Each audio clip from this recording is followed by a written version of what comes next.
Bitter criticism. Finally, Mursi. Finally, we are here. How you doing, baby? And here we are, Milutsu. And you know, springtime is just here. Oh, thank you, baby.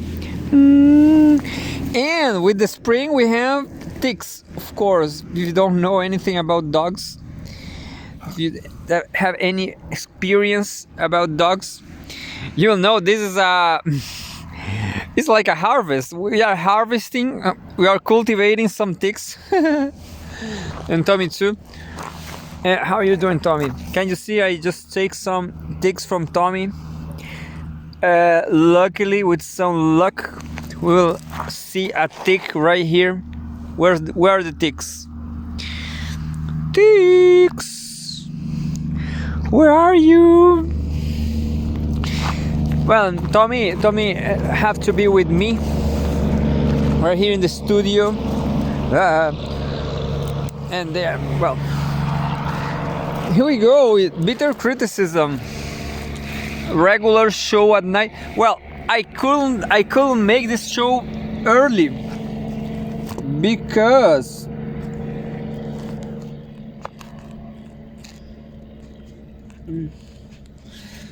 I couldn't do this before because I was a busy day. And you know, I just realized I have to commit myself to this video I'm doing for a project I have. I don't know if I can say project, but it's like a video mapping, you know, that I call cinemapping. What about cinemapping? It's that's my research in the media field, in the cinema fields, in arts, in visual arts field. So I have to do this video.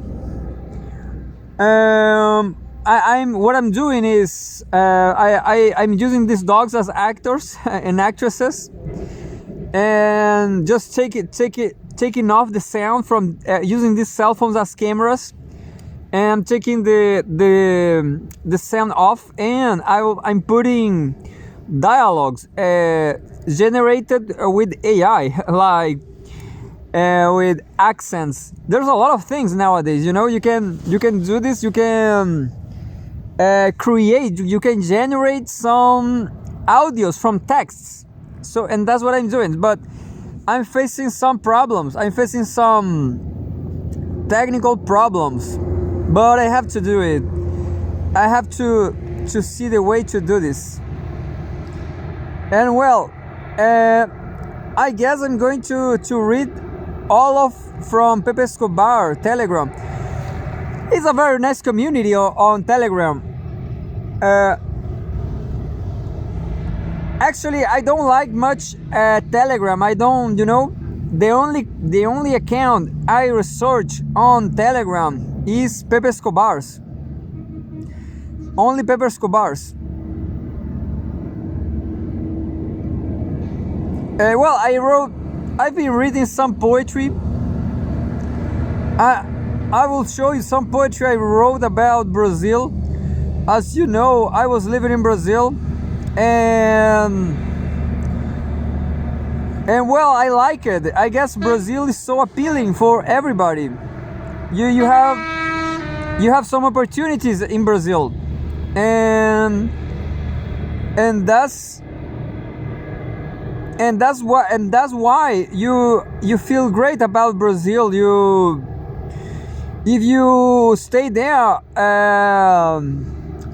20 years like me, you definitely will know a lot of very nice people. And well, just because of Natalia's pass away, because of Natalia's death, I wrote a poetry about inspired on Carlos Drummond de Andrade, which is one of the most important poets in Brazil history. And he wrote a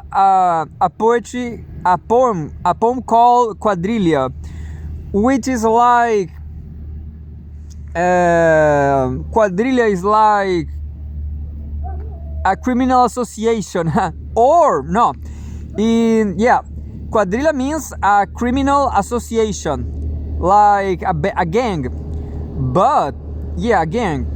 But quadrilha also, I guess, what Carlos Drummond de Andrade meant. Quadrilha was like a folkloric dance. Understand? It's the same. It's like quadrilha is like a bunch of people, you know. It's a group of people. In Carlos Drummond de Andrade, it was a dancer people, folkloric dance people. They make these quadrilhas in June, and they dance. They make folkloric dances, not indigenous dances, but countryside dances. So that's what they do in June. And this quadrilha is like mixed. It's like you have your couple. You definitely have your couple. Sometimes you change the couples, and you also you make these collective dances, this collective performance, kind of anything, something like collective choreographies, you know, choreos. You do some, but it's very traditional, you know. It's kind of traditional, and also is popular. Anyway, so Carlos Drummond de Andrade wrote a poem called Quadrilha, and then, well, the poetry is nice. It's like people who love each other. The structure of the poem is like A loves B, B loves C, C loves D, and so on. And that was the first part. And the second part is like B did this thing, you know. This was the destiny of A, and this was the destiny of B. This was the destiny of C. You know, nothing happened. You know, nobody reached their goal. You know, nobody get what they want. So it's kind of sad. But in the end, let's say the E, letter F knew H, who wasn't at the first time, you know, at the first scene. Well, and then I wrote my own quadrilha. I guess they understood that they didn't actually react, because who knows, you know. I post too many hot babes, you know, too many erotism, I guess. And people in Brazil, they, believe it or not, Brazilian people, they don't lie too much in public, you know. Public erotism. Anyway, so I guess I'm kind of, I will not say I am what, I forgot the word, iconoclast. I guess I'm not iconoclast. Maybe what I break, I guess I break the formats, you know. I break the formats. So I'm going to do a video. Yeah, you know what? I'm going to put everything here, and then I'm going to post this on my Sapir-Whorf-Bruletova channel. Maybe I'm going to do that, yeah. Well, this quadrilha poem I wrote says, Marilena Chauí abandoned the left wing. I'm going to read in Portuguese, then I'm going to translate, and then I'm going to explain. And says, quadrilha, Marilena Chauí abandonou a esquerda. Rui Pimenta sabe se defender. Pepe Escobar não vai aos Estados Unidos. Pepe Escobar não vai aos Estados Unidos. Márcia Tiburi se vendeu à Globo. Antônia Bujanra morreu. Leon Kakov morreu. PC Siqueira morreu. Natália Ruban também. Marilena Chauí é um amor. Rui Pimenta é necessário. Pepe Escobar é o editor-chefe da Russia Today. Márcia Tiburi é Aries. Eu vou procurar PDFs do Leon Kakov. And then, well, I'm going to translate to English. Quadrilha, which is gang.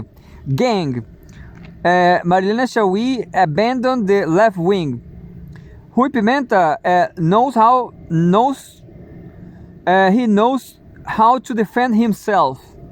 Pepe Escobar don't go to the US. Márcia Tiburi sold herself to Globo, which is a mainstream channel like Fox News or something. Antônia Bujanra died. Leon Kakov died. PC Siqueira died. Natalia Ruban also died. And well, in the second part now, I'm just translating. Marilena Chauí is lovely. Marilena Chauí is lovely. Rui Pimenta is necessary. Pepe Escobar is the editor-in-chief of Russia Today. It's only a joke, you know. Because it's funny because this in English you will. Everybody wants to know who is the editor-in-chief of Russia Today. Well, Pepe Escobar is condemned, you know. He cannot go to the US. I hope he really knows how is the war for him, you know. I really hope Pepe Escobar never lost his mind, you know. So keep your mind safe, Pepe. Keep it real, Pepe. Keep real. Don't go to the US. I'm telling you. You know that. I'm just reinforcing you. You know you can go. You know you cannot go to the West. Go to France. Go to France if you really think is safe. But nobody wants to lose more people, Pepe. We lost Antonio Bujanra because he's old. He was old. Leon Kakov was old. PC Siqueira was young. PC Siqueira was young. Was just like me, I guess. Natalia Ruban died. We are losing people, understand?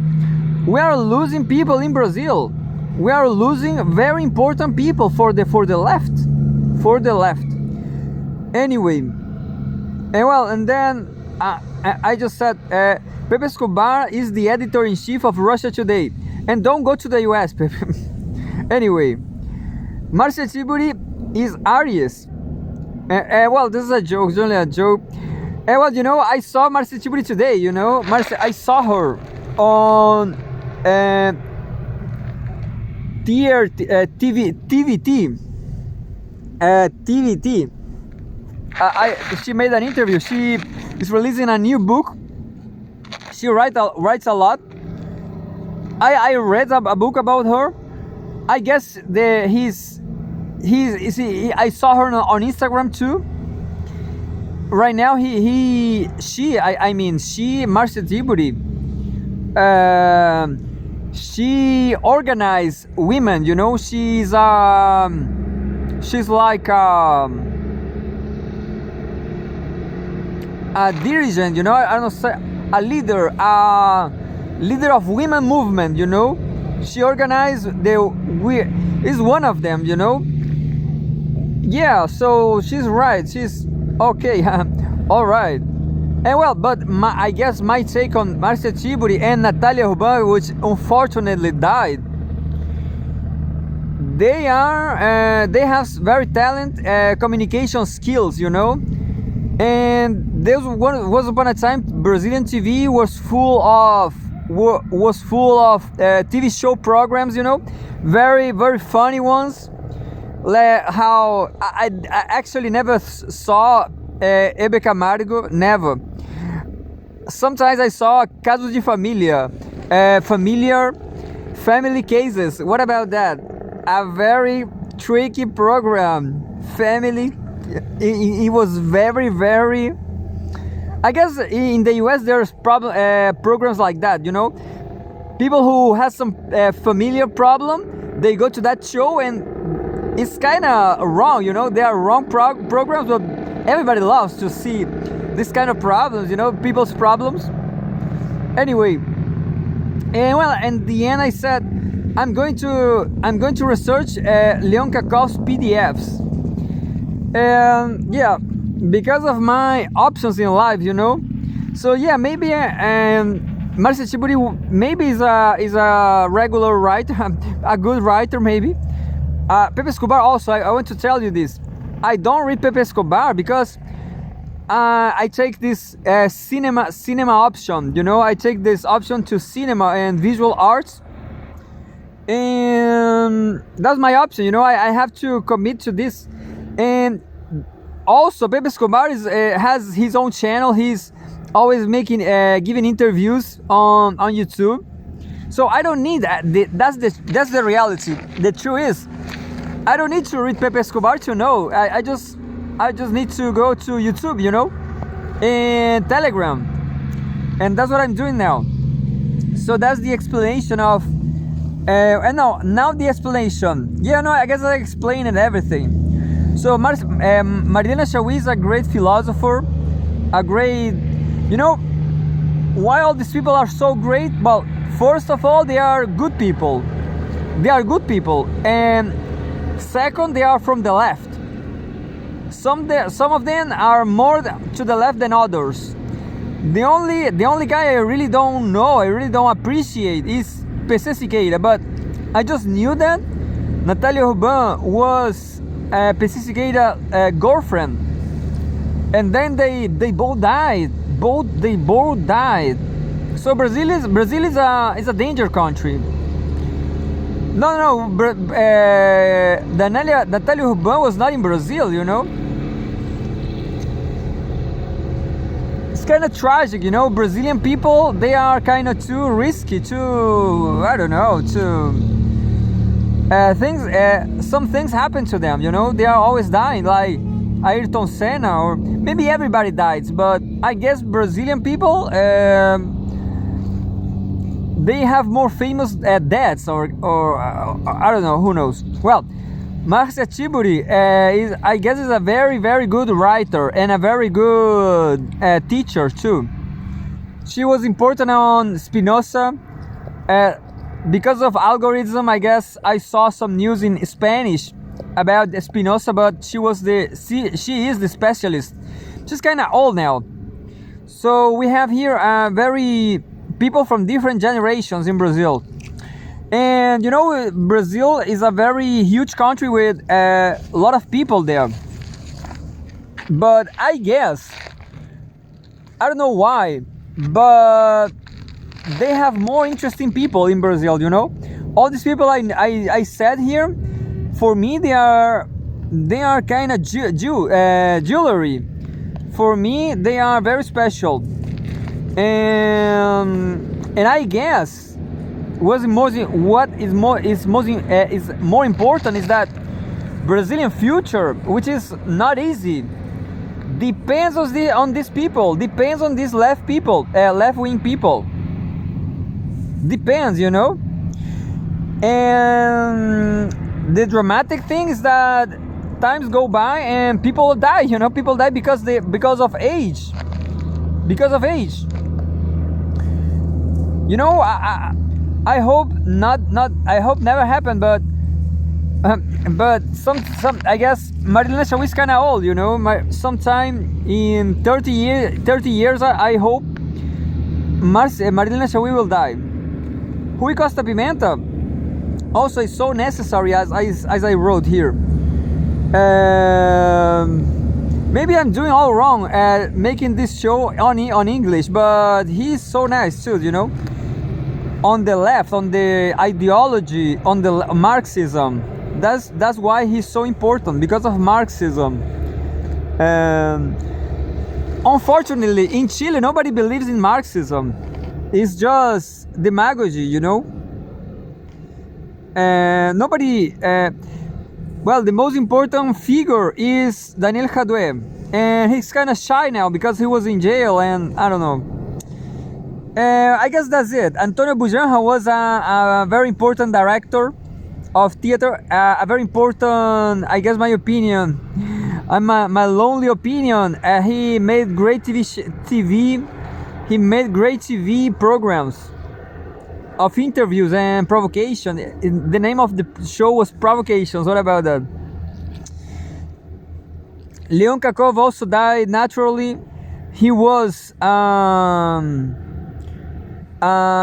to say it, like a manager of cinema, you know. He was doing cinema, and that's it.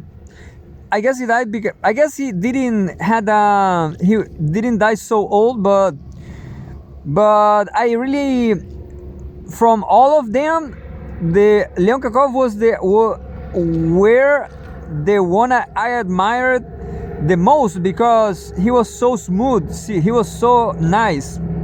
He was a cinema critic, and that's very nice, because he made this, he organized this festival. He was like a cinema manager, organizer. He made this show on TV, you know, on TV. So I guess all this is about TV, you know. I guess this is important for TV, all of them. Marilena Chaui, Rui Pimenta, Pepe Escobar, Marcia Tiburi, Antonio Bujanra, Leon Kakov, that died. Well, 4 died and 4 alive. Few people alive, you know. That's my problem with Brazil now. There are few people remaining, and the quality is dying. Next generation doesn't have all this quality, you know. And I'm worried about it, because our generation, the next generation, Z generation, there's nobody, you know. There's no quality. People, they are not. It's like this meme that says this quote that says, hard times made weak people. Weak people, understand? Weak people make bad times. Bad times make strong people. Strong people make good times. But I guess we're facing a real strange time, you know. People will say this, will remember this South Korean author based on Germany. I don't remember, a sociologist that said we're living in a very strange time. It's not exactly that, but times are I don't know if they are is complicated. I guess it is complicated. It's very complicated, but I'm not seeing nobody doing strong things, you know. Maybe starting from me, because I'm abandoned Chile. I'm just preparing to leave, to back to Brazil. Well, I kind of lost too, you know, but yeah, you know, I'm kind of leaving Chile, going to Brazil, and what I see is that Brazil doesn't have a next strong generation either, you know. There's just fascism. So it's kind of worried. This kind of worrisome.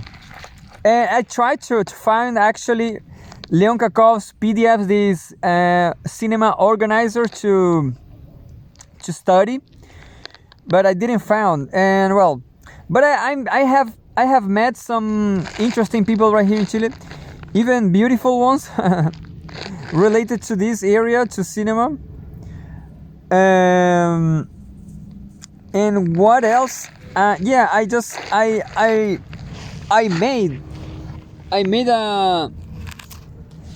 I will make a special video about this too. I will make a special video about this, but by now I'm just going to read it. Straightforward. I have this. It's not my theory.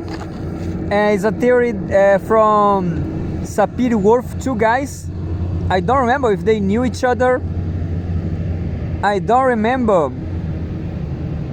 The question is,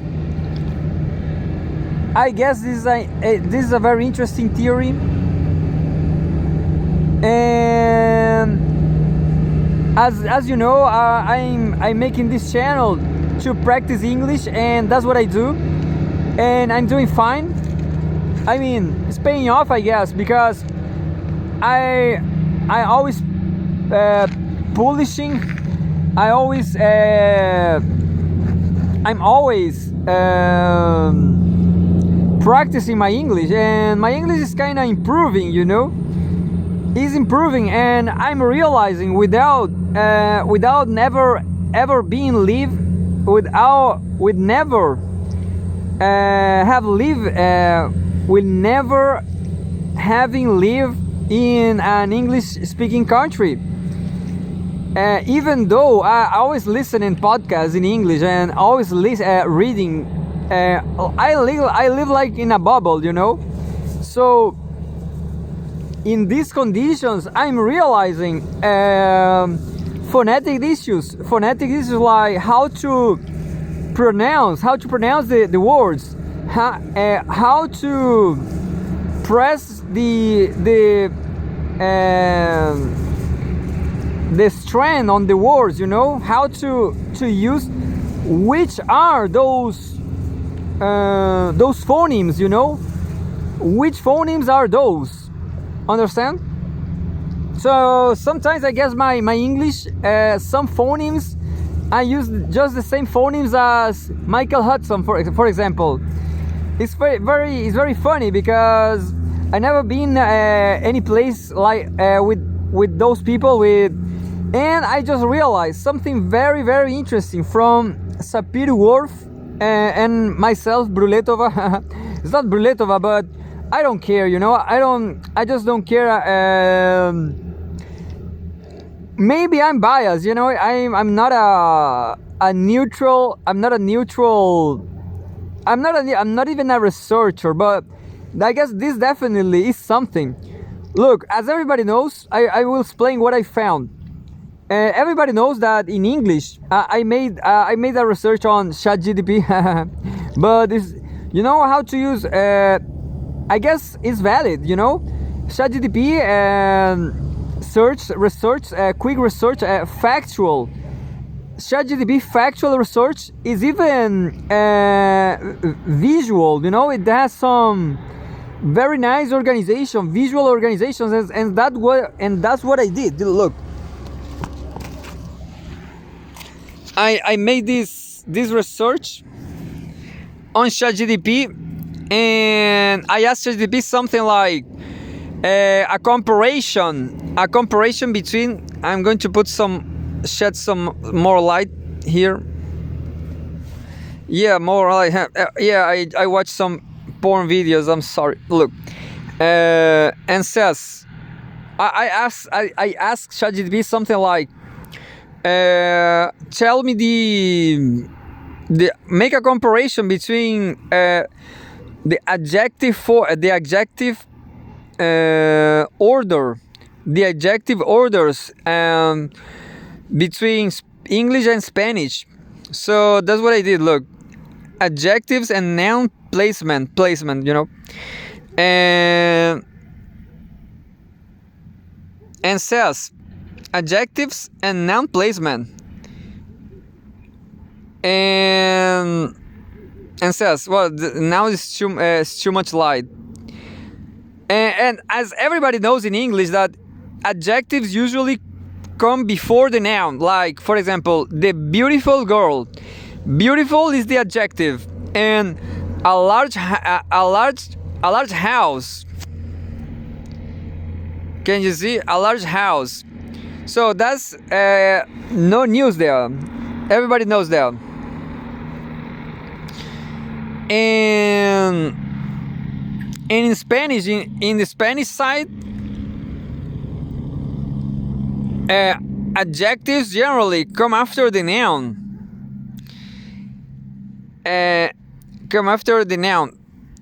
Spanish adjectives generally comes after the noun. That's the question.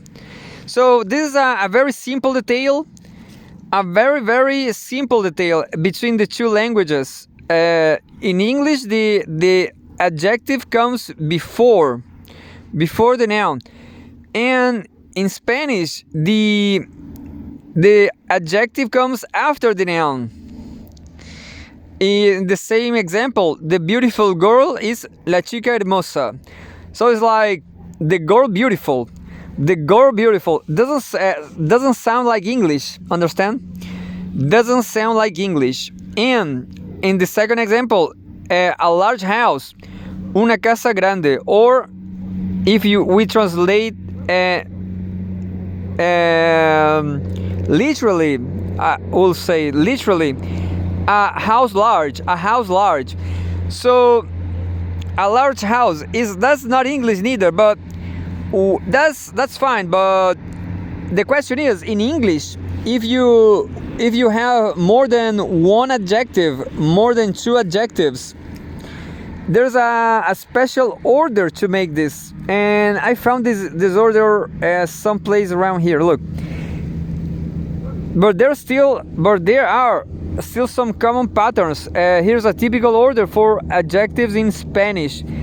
Oh well, that's it. That's Spanish. There's an order like opinion, first opinion, the second size, then shape, age, color, origin, material, purpose. But I guess in Spanish that's not true. And I will tell you why. And in English, what is more important in this case, I don't remember if this is very, and it's hard to find right now. But there's an order too. But I guess in English, this order is very strict. It's very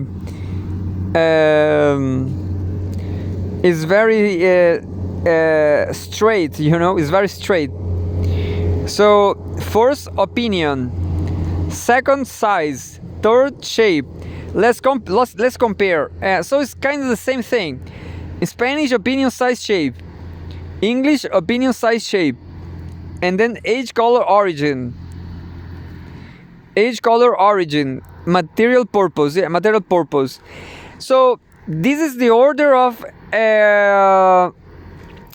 adjectives. The question is, in English, if you have eight adjectives, different adjectives in the same sentence, you will have to run. You'll have to read all these adjectives and end it up in the same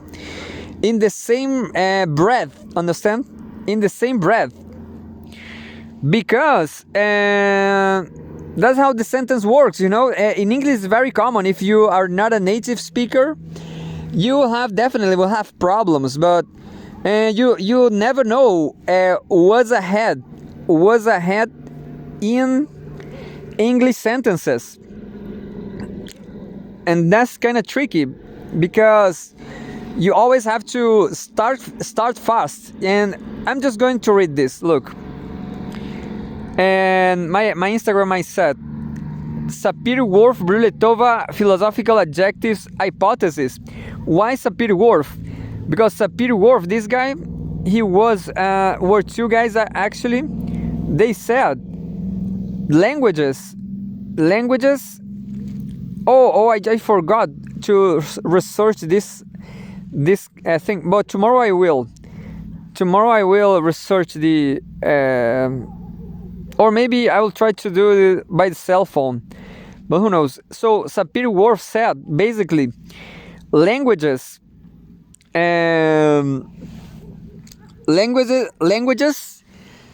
shape the way we think. What about that? So what they said is like depending on the language we talk, depending on the language we speak, we will have a profile, like features. In that way, you may say, I don't know, whatever. Mexican people are lazy.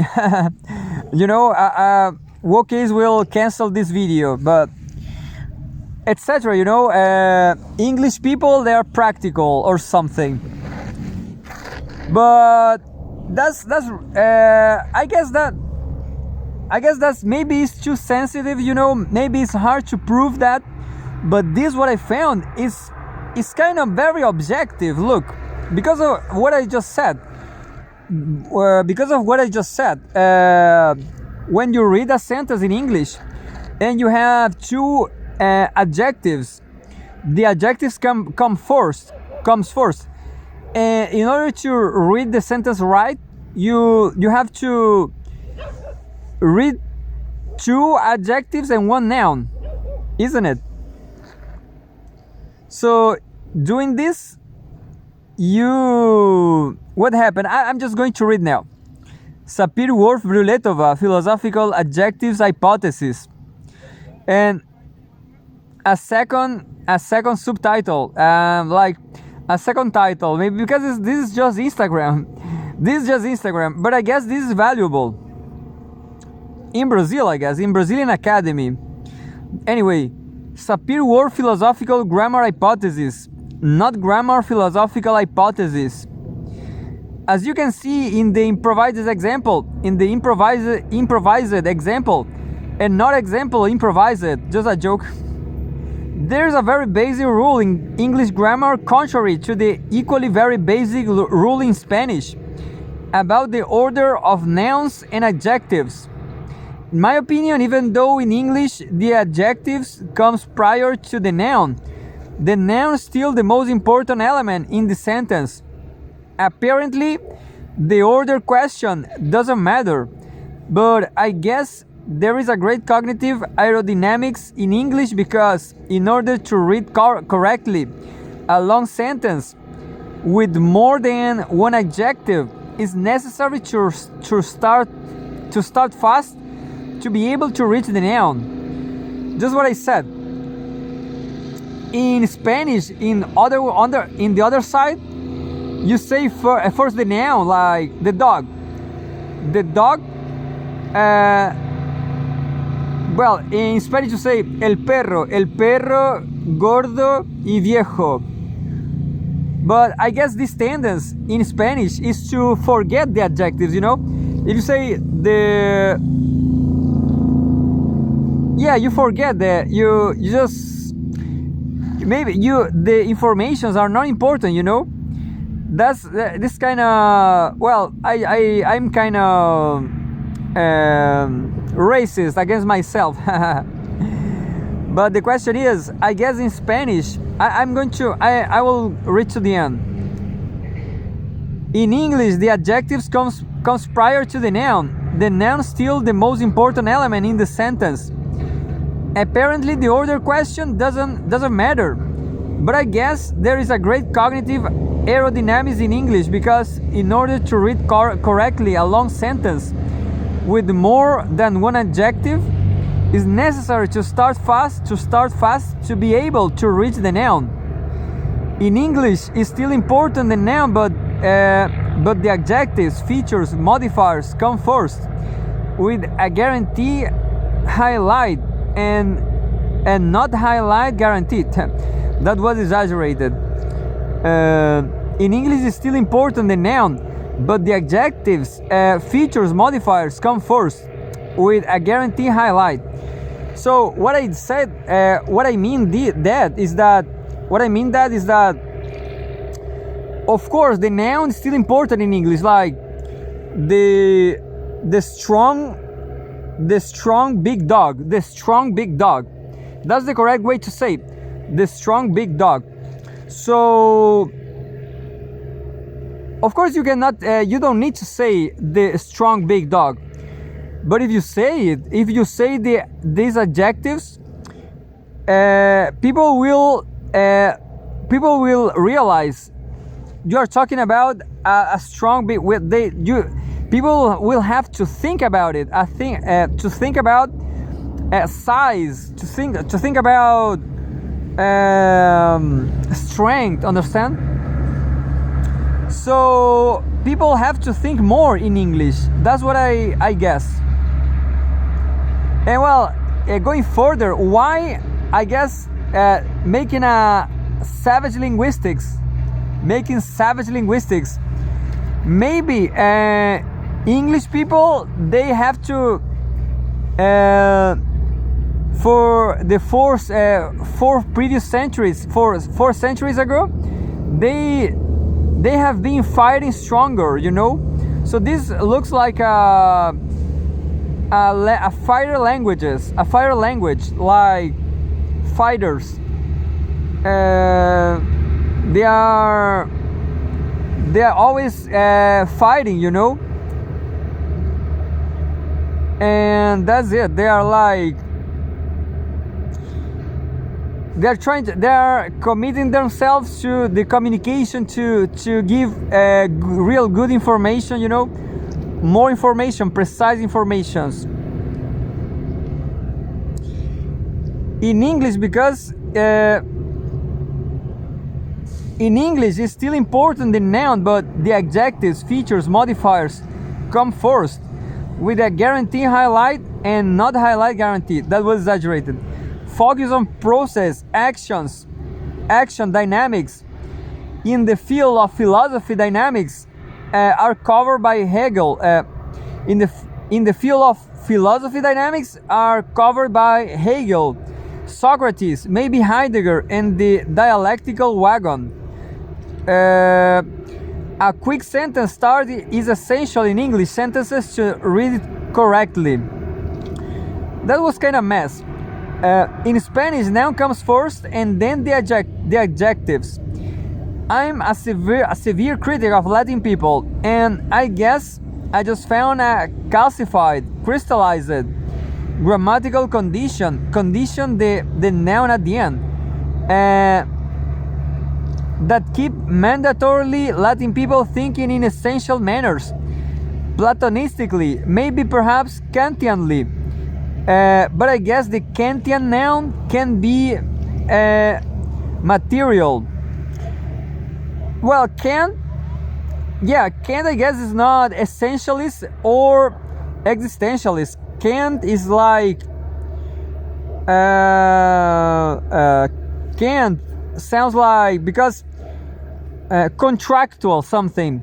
I guess Kant is a contractual philosopher. I'm not sure if that exists, but yeah, because Kant is like agreements. Kant is like collective agreements on concepts, in my opinion. And then I said, this is the origin of discrimination among Latin people, because they are forced to label the nouns first, to objectifying people. English is progressive, Spanish is discriminatory. So, in my opinion, there's less adjectives in Spanish, but that can be all bullshit, you know. But yeah, that's the question. If you put in few words, what I said is that if you put the adjectives first, the noun, you'll have to think more, you know. You'll have to think more. And well, now I'm going to do my yoga, which is the only thing important here. This show I'm going to upload it to both both channels, as you can see, bitter criticism and Alexander Bruletova, which is my beloved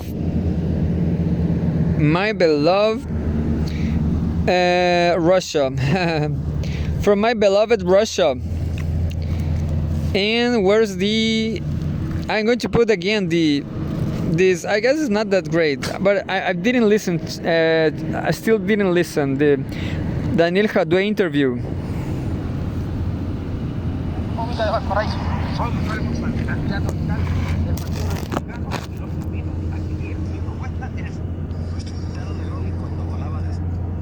Que además tienen carácter internacional, son transnacionales farmacéuticas, ¿no? Esto claramente no le gustó, y son un conjunto de unidades que no son de negocio, pero que son un conjunto de unidades en donde se proveen servicios a precio justo, pagando la municipalidad los costos operacionales, ¿no? Y traspasando el precio de compra a precio de venta, lo que generó un promedio de 75% de ahorro en diversas materias. Es tanto lo que estresamos el sistema que llevamos el mismo modelo a la inmobiliaria popular, algo que existía en Europa hace algunas décadas, que era tener viviendas municipales para arriendo a precio justo, el arriendo protegido, ¿no? Y que en nuestro país era impensable. O sea, yo a veces, déjame decirte que me causa sorpresa que digan que yo soy un alcalde innovador, porque todo lo que hemos hecho en Recoleta existió en Europa, en el estado de bienestar social, ¿no? Puede ser una innovación por un país profundamente neoliberal, desigual como el nuestro, pero no son innovaciones. Tener viviendas municipales para arriendo protegido, solo quien no conoce la historia del municipalismo y del viviendismo, como le decimos también aquí, podría pensarlo, pero eso ha resuelto el problema de muchas familias en Recoleta y se va replicando al punto de que hoy día hay una política nacional de arriendo a precio justo que la instalamos nosotros. Y hoy día, en esta crisis que se ha generado con las farmacias populares, déjame decirte que hay una cadena nueva de farmacias que está financiado por Sokimich, una empresa tremenda que controla el litio en nuestro país, ¿no? Y que efectivamente el lema que tiene esta cadena nueva es medicamentos populares a precio justo, ¿no? Hay más antecedentes sobre esa nueva cadena, pero es bastante importante entender a quién le sirve la puesta en jaque de este sistema, a quién le sirve porque además las farmacias populares no han desaparecido. Aquí el problema judicial no es con los municipios que tienen farmacias populares, es con la asociación de municipios con farmacias populares que pretendía generar un poder de compra y de negociación mucho más fuerte para abastecer a todas las cadenas. Uno tiene que preguntarse a quién le sirve que la asociación quiebre, ¿no? Y sobre todo en pandemia. Es que esto me llama mucho la atención. Para preparar esta entrevista, claro, hemos tratado de hacer algo que nos parecía un ejercicio periodístico imprescindible. Es como preguntarnos quién ha denunciado a Daniel Jadue y por qué. Que en esto no encontrábamos mucha información en los medios chilenos. Entonces, al final nos encontramos que todo esto empieza efectivamente, como señalas, en periodo de pandemia y que la Yeah, I still didn't heard this interview, but I downloaded the MP3 and I will do it tomorrow, some of these days.